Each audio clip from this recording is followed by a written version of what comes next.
조지 패튼 장군이라고 2차 대전 때 아주 대단한 장군이 있었습니다. 독일의 롬멜 장군이 거의 전투에서 져본 적이 없습니다. 근데 롬멜 장군이 유일하게 패배했던 상대가 이 조지 패튼 장군이었습니다. 굉장히 전술적으로 전략적으로 탁월한 장군이었는데 안타깝게 이분이 한 가지 약점이 있었어요. 이분이 이제 전쟁 중에 전투 병원에 갔습니다. 병원에 갔는데 이제 그 병사들이 누워 있는 거예요. 그래서 병사들한테 이제 물어본 거죠. 자네는 왜 여기 와 있나? 그랬더니 그 병원에 있던 병사가 너무 무서워요. 저는 막 그러니까 이 전장 공포증에 걸려 있는 거죠. 너무 무섭다고 막 얘기를 한 거예요. 그랬더니 이 패튼 장군이 가죽 장갑을 벗어가지고 뺨따구를 때린 거예요. 뺨따구를 탁 때리면서 너 이 자식 당장 전투 현장으로 돌아가지 않으면은 쏴버린다고 그렇게 얘기를 한 거예요. 이 병사가 너무 공포심이 걸려서 병원에 왔는데 그렇게 해버린 거예요. 근데 그거를 한 번만 그런 게 아니라 몇 번 그렇게 해버린 거예요. 근데 그게 언론에 알려져 버린 거예요. 그래서 막 국민들이 막 어떻게 장군이 공포에 질린 병사에게 그럴 수 있냐. 그래서 결국 아이젠하워 장군이 이 패튼 장군을 해임을 하게 됩니다.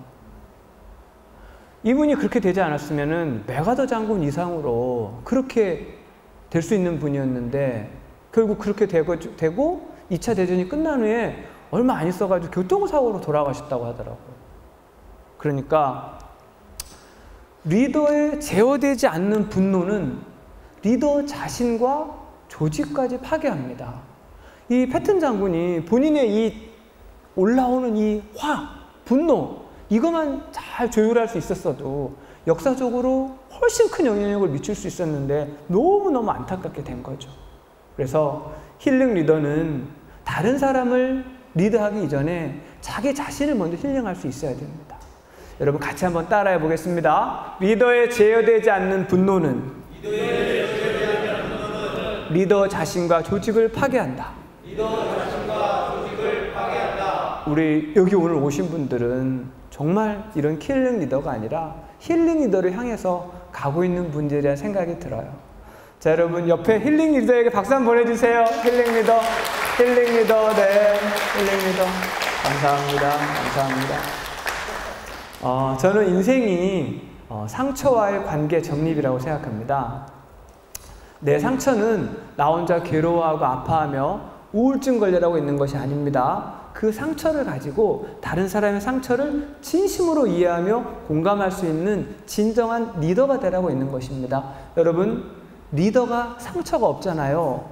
그러면 다른 사람의 상처를 진정으로 공감하기가 어려워요.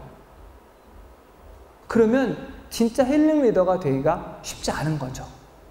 나한테 상처가 있었던 이유는 그거 가지고 우울증 걸리라고, 공황장애 걸리라고 있었던 게 아니고 그 상처를 가지고 내가 도와야 될 사람들이 있기 때문이에요. 그 상처를 경험한 사람이 그 상처를 가지고 있는 사람을 살릴 수 있거든요. 그래서 저도 마찬가지입니다. 제가 3,000명 앞에서도 강연해봤거든요. 많은 사람들 앞에서 동기부여하는 강사지만 저 20대까지 굉장히 불안하고 우울했어요. 나는 왜 이렇게 불안하고 우울할까? 제가 원인을 알고 싶었어요. 제가 심리학 책들을 많이 보게 됩니다. 나중에 원인을 제가 알게 됩니다.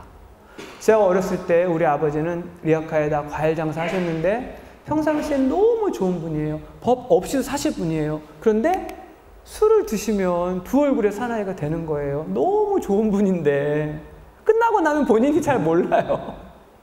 그래서 술을 드시고 오시면 저는 우리 어렸을 때 이렇게 집 뒤에 굴뚝이 있었어요. 굴뚝 뒤에 가서 벌벌 떨고 있는 거죠. 그리고 제가 옛날엔 국민학교라 그랬어요. 국민학교 6학년 때 전교 어린이회 미화부장을 했는데 어느 날 전교 어린이 회장 엄마가 교실을 찾아왔어요. 수용아, 너네 집에 좀 같이 가보자. 왜요? 다른 임원들 어머니들은 다 학교 나와서 어머님의 활동을 하는데 수용이 엄마만 안 나오니 엄마 만나보려고. 엄마 안 계신데요? 어디 가셨는데? 시장에 장 보러 가셨어요. 엄마는 장 보러 간 게 아니고 호박밭에 일하러 갔어요. 저희는 산 밑에, 수락산 밑에 단칸방에 5식구가 한 방에 막 이렇게 다 쓰러져 가는 집에 살고 있는데, 회장 엄마가 외제차를 딱 타고 오셔가지고 다 쓰러져 간 우리 집에 가보자는 거예요. 안 계시다고. 장 보러 가셨다. 거짓말 한 거죠. 그리고 제가 그때 보이스카우트 꼭 한번 해보고 싶었는데 엄마한테 끝까지 얘기 못했어요. 왜? 돈 때문에. 제가 나중에 알게 됐어요. 왜 이렇게 불안하고 우울한지. 몸은 커서 성인이 됐는데 어렸을 때 굴뚝뒤에서 벌벌 떨면서 느꼈던 불안감, 회장 엄마한테 거짓말할 때 느꼈던 그 수치심과 모멸감은 내 안에 그대로 남아있었던 거예요. 제가 그걸 인식을 한 다음에, 그럼 내가 평생 이렇게 불안하게 살아야 돼? 싫어. 절대로 그럴 수 없어. 한 번뿐인 인생인데. 그리고 나서 제가 그러면 나보다 더 힘들게 살았던 사람들은 어떻게 이겨낸 걸까 궁금한 거예요. 나보다 힘들게 살았던 사람들이 쓴 책들을 엄청나게 읽은 거예요. 그런데 그 책에 나와 있는 분들은 저보다 훨씬 힘든 거예요. 저희 아버지는 술을 드셔야 때려부셔요. 그분들은 막 때려부셔. 그 책을 보면서 야, 난 아무것도 아니구나. 세 발의 피구나. 그때부터 제가 그 책에 있는 분들을 따라한 거예요. 저 원래 이런 사람이 아니에요. 그 책에, 여러분, 책에는 굉장히 디테일하게 나와 있어요. 왜냐하면 그분들이 직접 했던 걸 쓴 거기 때문에 굉장히 디테일하게 나와 있어요. 그런 것들을 따라하면서 오늘날에 제가 이렇게 된 거예요. 그걸 정리한 게 있어요. 주영아, 많이 힘들었지. 친구 엄마가 집에 가보자고 했을 때 엄마는 밭에 갔는데도 엄마는 시장에 갔다고 거짓말까지 했으니 얼마나 힘들었겠니. 보이스카우트에 꼭 가입하고 싶었지만 엄마 아빠가 밭에서 고생하시는 거 보며 결국 말도 못 꺼내고 말았지. 아빠는 평소엔 그렇게 좋으신 분인데 술만 드시면 집안 살림을 부수고 너무 무서운 사람으로 변했고 굴뚝 뒤에 혼자 있으면서 얼마나 서럽게 울었니. 수용아, 정말 고생했다. 난 네가 그런 일들을 겪으면 늘 불안해하고 누군가 너에게 가까이 오면 너의 그 열등감을 들킬까 봐 초조해하며 항상 사람들과 일정 거리를 두었다는 것도 알아. 그리고 넌 너의 마음에 드러나지 않도록 사람들 앞에서 늘 재밌는 이야기를 하며 유머와 리더십을 보이려고 했지. 수영아, 이제 괜찮아.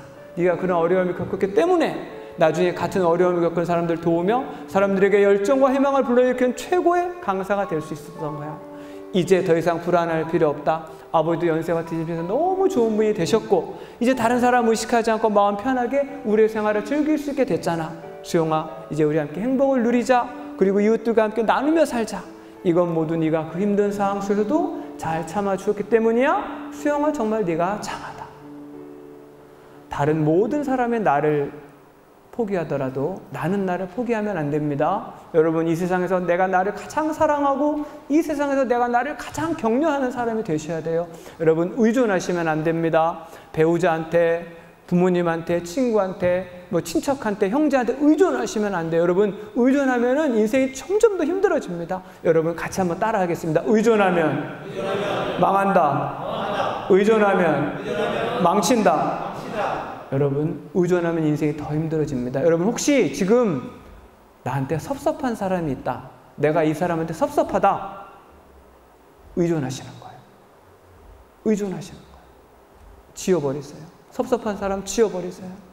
내가 나를 사랑하고 내가 나를 격려하고 그렇게 가는 거예요. 이거를 셀프 토크라고 합니다. 여러분, 힘든 일이 있을 때마다 누구한테 의존하려고 하지 마시고 먼저 셀프 토크로 자기 자신을 격려하면서 가보시기 바랍니다. 살다 보면 여러분 갈등이 오는 경우가 굉장히 많아요. 그래서 누구하고 문제가 생기잖아요. 그럼 이걸 어떡하지? 그러면 갈등이 생겼을 때 그 갈등을 관리하는 가장 핵심이 뭐냐? 그건 바로 경청이에요.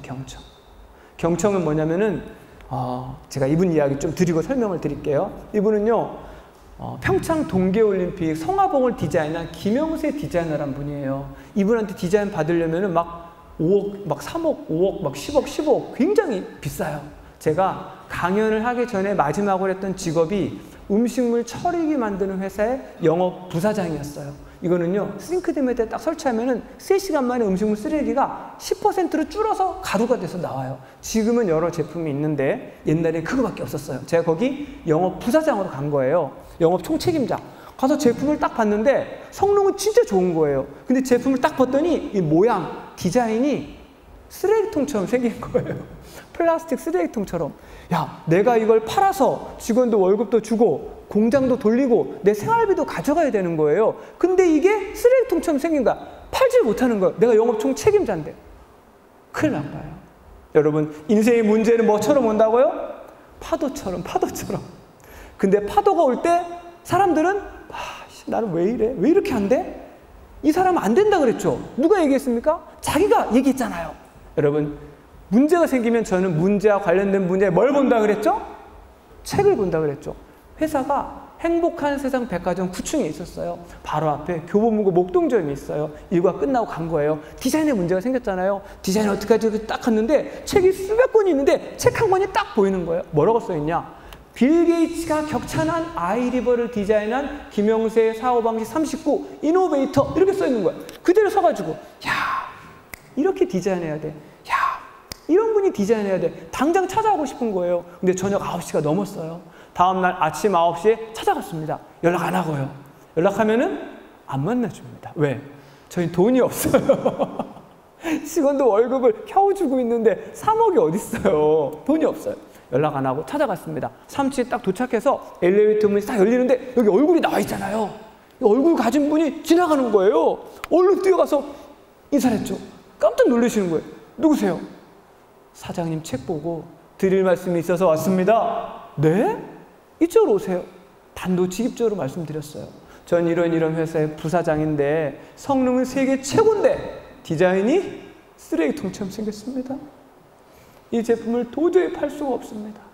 이 제품을 디자인해 주실 분은 오직 사장님밖에 안 계십니다. 근데 돈이 없습니다.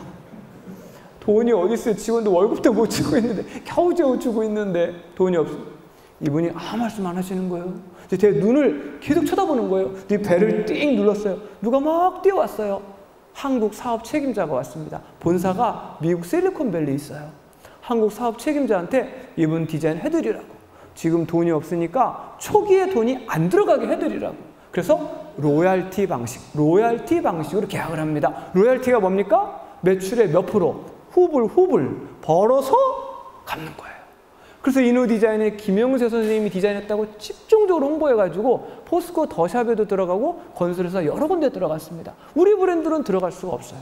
이분이 나중에 이미지너라는 책을 또 씁니다. 이 책의 76페이지에다가 많은 사람들이 미처 알지 못하는 분야에도 이노는 혁신적인 디자인을 많이 만들어냈다. 음식물 처리기 매직싱크는 이노의 디자인을 만드는 제품이다. 3페이지에 걸쳐서 자기 책에다 썼습니다. 그만큼 자랑스러운 거죠.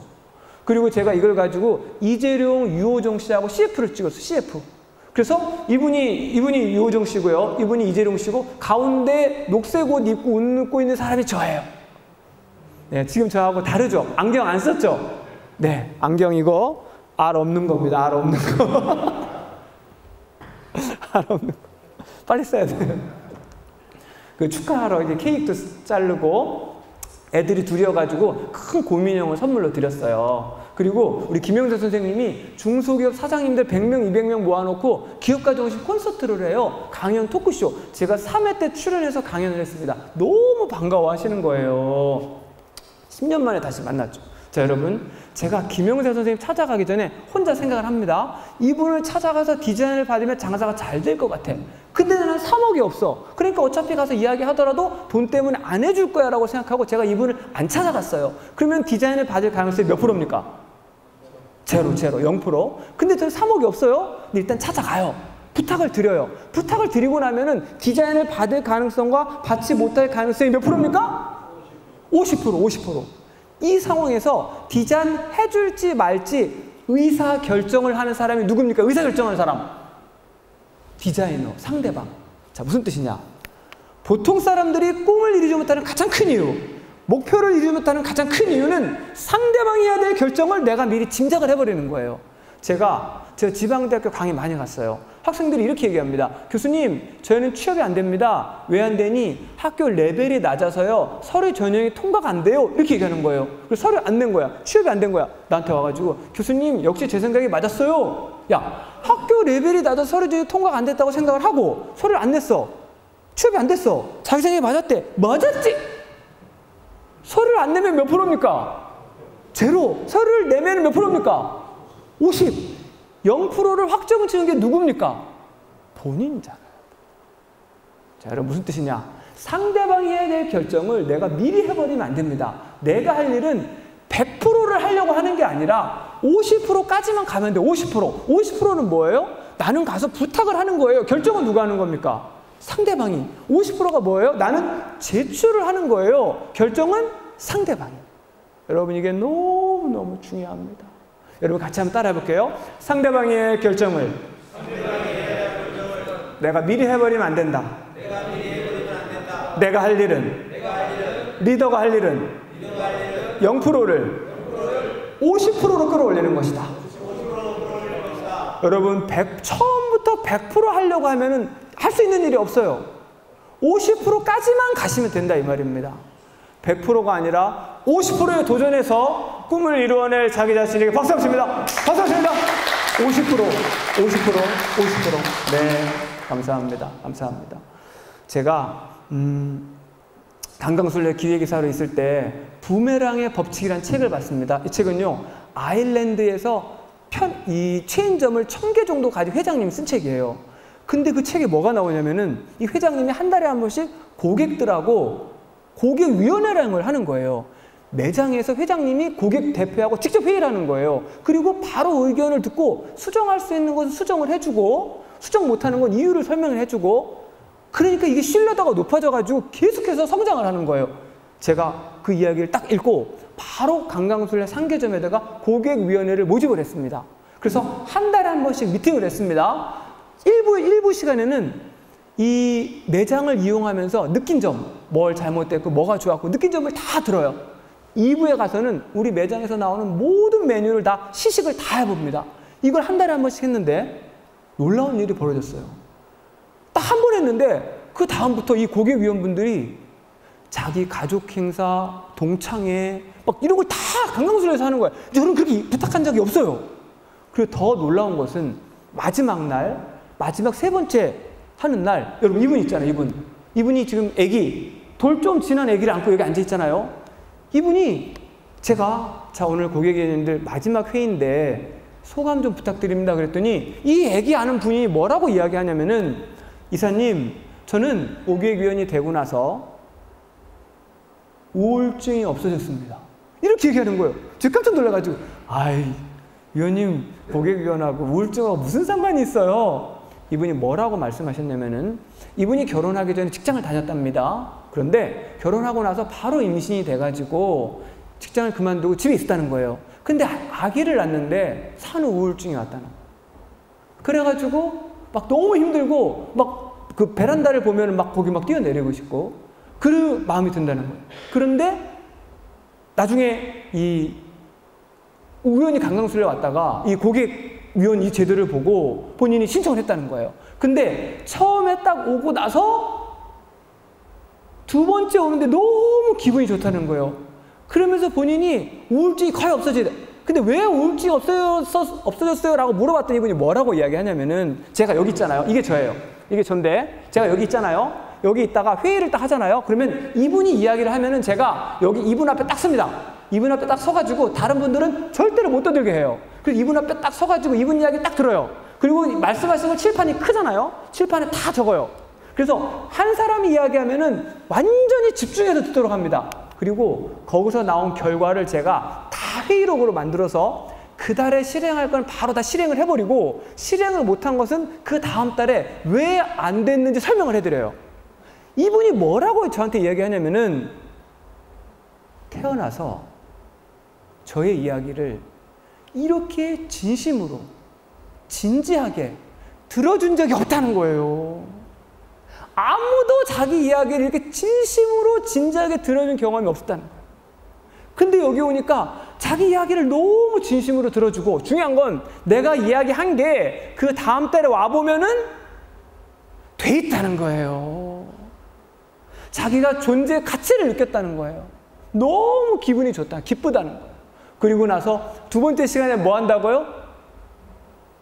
여기 있는 메뉴를 다 먹어본다 그랬잖아요. 평상시에 못 먹는 막 등심 이런 거, 영양돌솥밥 막 이런 거, 맛있는 거를 1부 회의할 때 너무너무 기쁘고 2부에서 맛있는 음식을 실컷 먹는다는 거예요.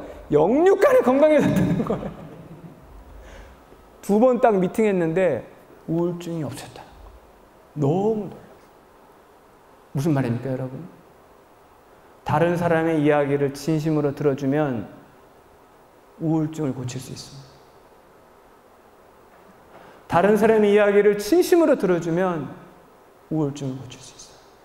자, 사람들은 보통 자신과 관계없는 일에는 관심을 기울이지 않는다. 자기 문제만으로도 벅차기 때문이다.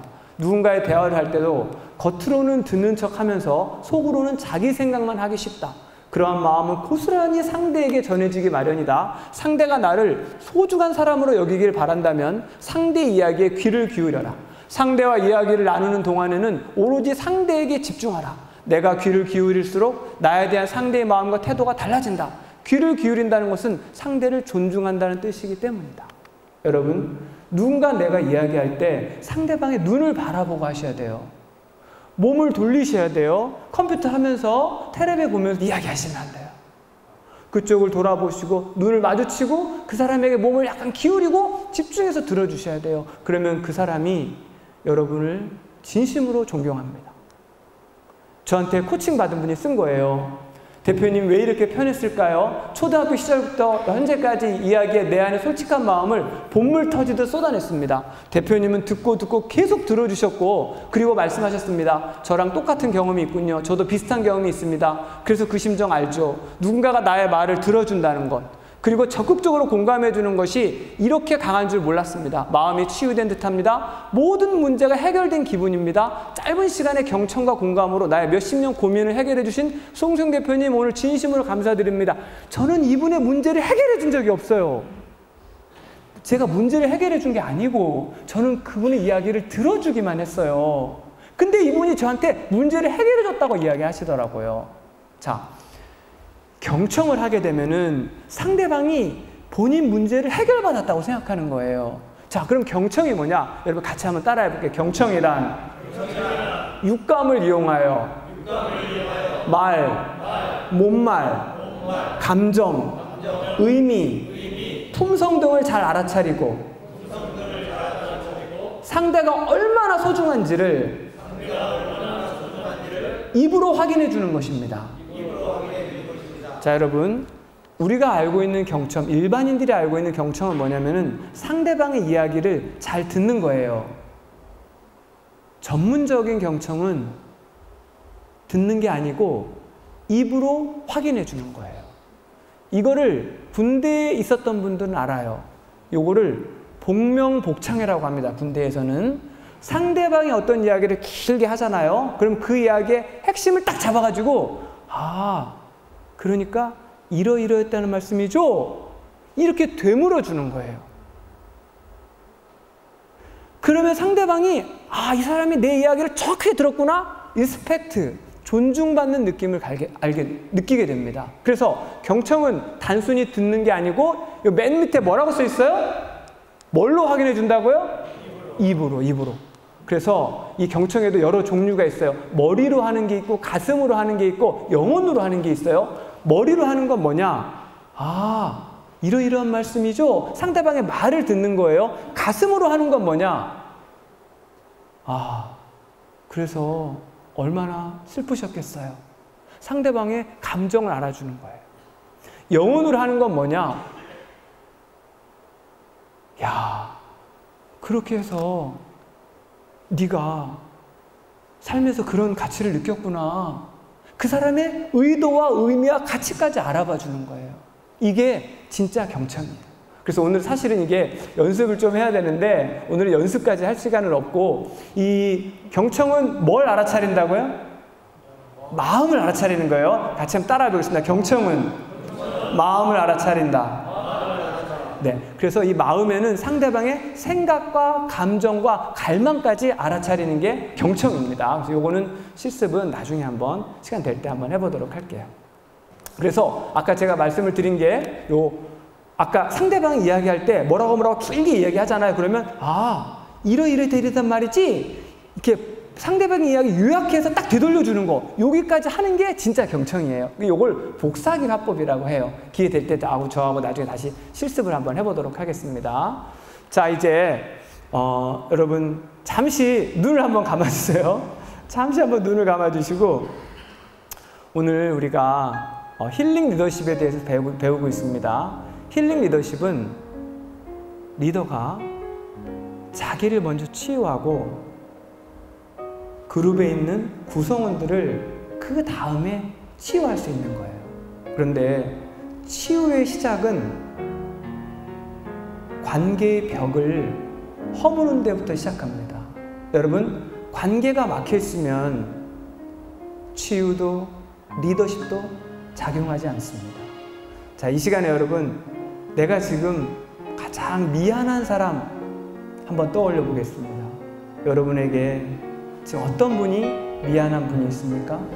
그분을 한번 떠올려 보시고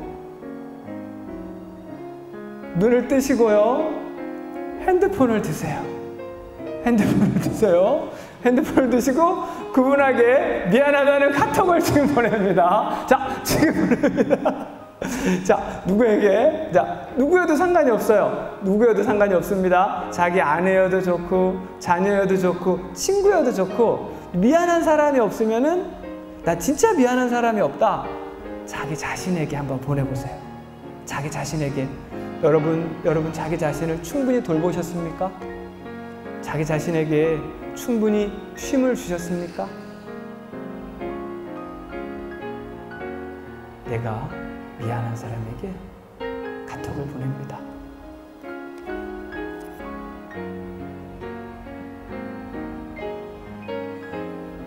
다 같이 박수 한번 치겠습니다. 네.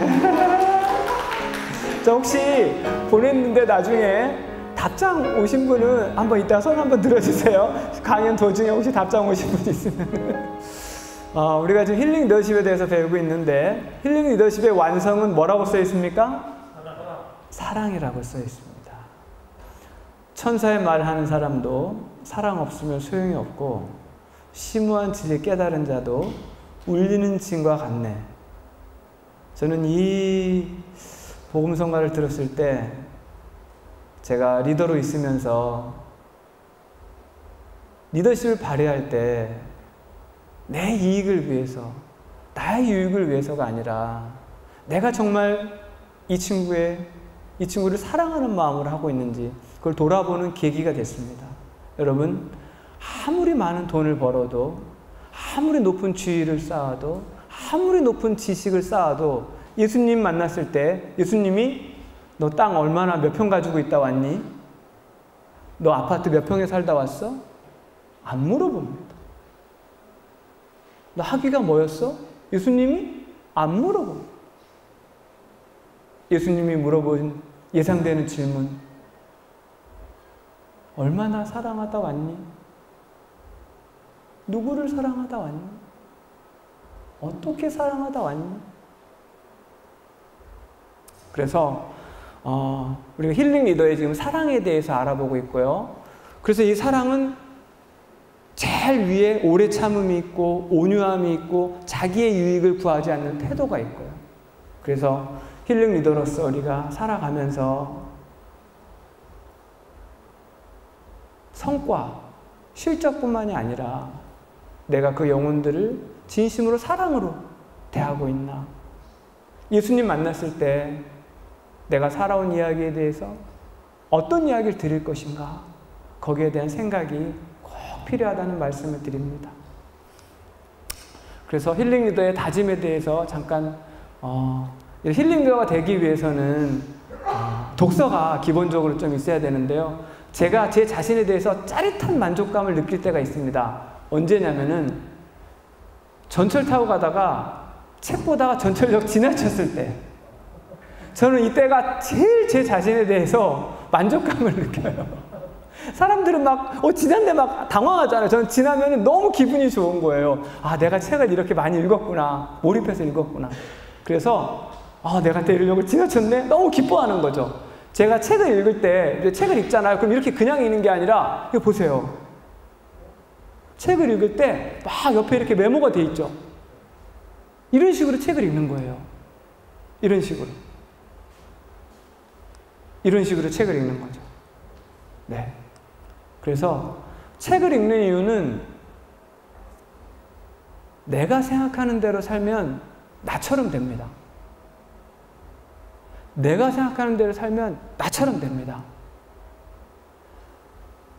실제로 행복해보고 성공해본 사람들, 실제로 그걸 이루어 본 사람들이 쓴 책을 보면은 나하고 다른 생각들이 있어요. 그 생각을 알기 위해서 책을 읽는 거예요. 그래서 리더의 통찰력을 키우는 첫 번째 습관이 바로 책을 사랑하는 겁니다. 네, 여러분 같이 한번 따라해 볼까요? 책 속에 길이 있다. 이 사실을 아는 사람들은 계속 책을 보면서 자신의 길을 발견하고 자신의 꿈을 이루어간다. 책 속에 길이 있다. 이 사실을 모르는 사람들은 책을 무시하면서 가난한 부모와 거친 세상을 원망하다가 일생을 마친다. 그래서 여러분, 혹시 내가 한동안 또 책을 손에서 놨다 그러면 1년에 24권. 한 달에 몇 권입니까? 한 달에 2권은 꼭 읽으셔야 됩니다. 한 달에 2권은 꼭 읽으셔야 됩니다. 책을 읽지 않으면 내가 정체되어 있습니다. 책을 읽어야 계속 리프레시가 되고 그거를 우리가 만나는 사람에게 그 리프레시된 에너지를 전해주셔야 돼요. 네, 이제 공동체를 살리는 힐링 리더십 마지막으로 다짐해보고 마무리를 지을까 합니다. 같이 한번 따라해 볼까요? 나는 힐링 리더로서 내 성격과 마음을 먼저 변화시켜 조직의 변화에 기여하겠다. 나는 힐링 리더로서 구성원들이 자신 속에 숨겨져 있는 97%의 잠재 능력을 개발하도록 돕겠다. 나는 힐링 리더로서 내 안에 있는 분노, 열등감, 나 중심주의를 먼저 힐링하고 그 경험으로 팀과 조직의 활기찬 분위기를 만들겠다. 네, 오늘 여러분들하고 같이 짧은 시간이지만 같이 하면서 여러분들의 열정과 여러분들의 모습을 보면서 여러분들이 이런 리더가 되시겠구나 그런 확신이 들었습니다. 그래서 짧은 시간이지만 오늘 들었던 것 중에 한 가지라도 체크를 하셔가지고 나중에 꼭 실제로 실현을 해보시기 바랍니다. 네, 여러분 오늘 강의를 마치겠습니다. 감사합니다.